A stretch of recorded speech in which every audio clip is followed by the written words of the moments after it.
Kwanza pole sana kwa msiba, lakini pia ungejitambulisha jina lako ili watu wengine waweze kukufahamu. Mimi naitwa Pancras Mayala, maarufu kwa jina la Askofu TZA. Natoka Clouds, nahudumia Clouds Media Group. Pole tena kwa msiba, na ningependa kufahamu ule ukaribu wako na mtoto wa marehemu kwa maana ya JK, lakini pia vile ulivyokuwa unamfahamu mama yake mzazi ambaye ametangulia mbele ya haki, na taarifa ya msiba jinsi ambavyo ilikufikia. Taarifa ya msiba mimi imenifikia kama ambavyo iliwafikia Watanzania wengine au wafuatiliaji wengine wa mambo haya ya taarifa mbalimbali, lakini mimi ilinifikia zaidi kwa sababu ya sisi Clouds kwa muda mrefu tumekuwa tukihudumia jamii ya muziki wa Bongo Flava, na King Crazy GK ni miongoni mwa watu ambao tumekuwa tukishirikiana nao kwa zaidi ya miaka 20 sasa hivi. Na msiba huu sisi umetugusa moja kwa moja kwa sababu mama yetu Naomi ni miongoni mwa wazazi wachache sana nchi yetu ambao walifanikiwa kuona muziki sio sehemu ya uhuni. Mind you, wakati East Coast team inaanza au wakati ndo wanaingia kwenye game, familia nyingi hazikuwa zikiamini kwenye muziki wa Bongo Flava, especially muziki wa rap. Yani acha tu Bongo Flava kuimba, yani muziki wa rap ulikuwa unaonekana ni muziki wa kihuni na upaswi kufanya na wazazi ambao wanawaombea mema watoto wao. Lakini kwa mama Naomi ilikuwa tofauti. Yeye alichagua kusapoti kipaji hicho kwa 100%, na sio kipaji tu cha JK, mpaka wale waliokuwa karibu na JK. Hapa namzungumzia mtu kama AY, Wana FA, Snare, Buff G, Otain na wengi ambao walikuwa wanaunganisha kundi la East Coast kwa kipindi kile. Lakini nje hapo tu East Coast walikuja kutengeneza kundi dogo lilikuwa linaitwa East Coast Army, kama utakuwa unakumbuka. Watu dogo dogo walikuwa kipindi kile wanafanya muziki nao walikuwa sehemu yao. Hapo unapaona miaka tukirudisha nyuma miaka 20 na iliyopita ilikuwa ni maskani ya wasanii wengi sana wakubwa. Umeona Kwa hiyo sisi tunasikitika kwa sababu tumepoteza mama ambaye alikuwa anaamini kwenye jambo ambalo familia nyingi, wazazi wengi walikuwa hawaamini kwa kipindi kile.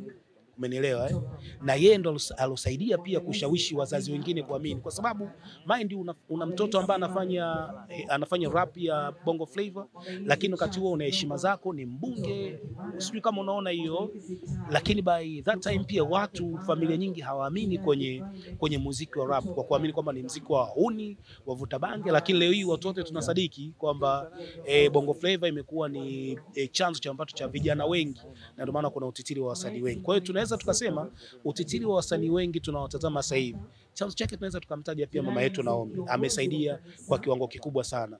Kama miongoni mwa watu kama kina mama Naomi wasingeamini kwenye hiki ambacho yeye alichagua kuamini, pengine muziki wetu usingefika hapa. Kwa hiyo tunasikitika kwa sababu tumempoteza mama ambaye alikuwa anaamini kwenye vitu ambavyo wazazi wengine walikuwa hawaamini. Kipindi kile ambapo mlikuwa mkija kwa ajili ya kufanya interview na East Coast, lazima mfike nyumbani, na mama mara nyingi anakuwepo, yupo nyumbani au yupo kazini, lakini lazima mtakuwa mnaonana. Unakumbuka ni tukio gani ambalo mlikutana na mama hapa ambalo wewe huwezi kulisahau Askofu TZA? Sasa mimi binafsi kwa nyakati zile sikuwa nikifanya hii kazi ambayo naifanya sasa hivi, lakini watu wengi wanaweza kulielezea hilo kwa wasanii ambao walikuwa kwenye nyumbani, kwa sababu mama ilikuwa sio swala la msanii kuja kufanya interview. Mama alikuwa ni swala la malezi. Wakina AY, Buff G, Snare, Otain wanaweza kulielezea vizuri, wakina Wana FA, kwamba unakuja hapa ujala, mama anasababisha chakula, mnakula, mnapata nguvu ya kwenda kurekodi. Na kwa kipindi kile pia usafiri ulikuwa ni ngumu, unapata nafasi, mnapata usafiri, mnaenda kurekodi. Kwa hiyo sio tu swala la sisi waandishi, lakini swala linaweza kuzungumzwa vizuri zaidi na wasanii ambao mama amewalea. Na nimeona jinsi ambavyo vijana wamejitokeza kwa wingi na mnashiriki kwa moyo wote na kumtia moyo King Crazy GK kwa tukio hili, msiba huu mzito ambao umekuta familia yake na kumpoteza mama yake. Na kama umepata bahati ya kuzungumza naye JK, anasemaje kuhusiana na kifo cha mama yake? Sasa unajua msiba unakuwa na maneno machache sana kwa mtu aliofiwa. Kwanza ni kuamini kwamba umempoteza mama ambaye ni nguzo kwenye familia, na kwenye kuliamini hilo linachukua muda. Kwa hiyo ni ngumu sana sasa hivi ukae na mfiwa akwambie feeling alionayo, lakini sisi watu wote tunaungana na yeye, tunaungana na ndugu, tunaungana na familia kuomboleza kifo cha mama yetu Naomi, kwa sababu tunachoamini Mungu alitupa kama zawadi kwenye maisha yake hapa duniani, na kweli amekuwa zawadi kwa watu wengi, amewashika mkono. Kwa umefika muda Mungu kamchukua. Kazi yetu sasa hivi ni kumwombea kwa Mwenyezi Mungu ailaze roho yake mahali pema peponi. Ili kuwa mwanafamilia bora wa Global TV, usisahau kusubscribe, like, kushare na kucomment.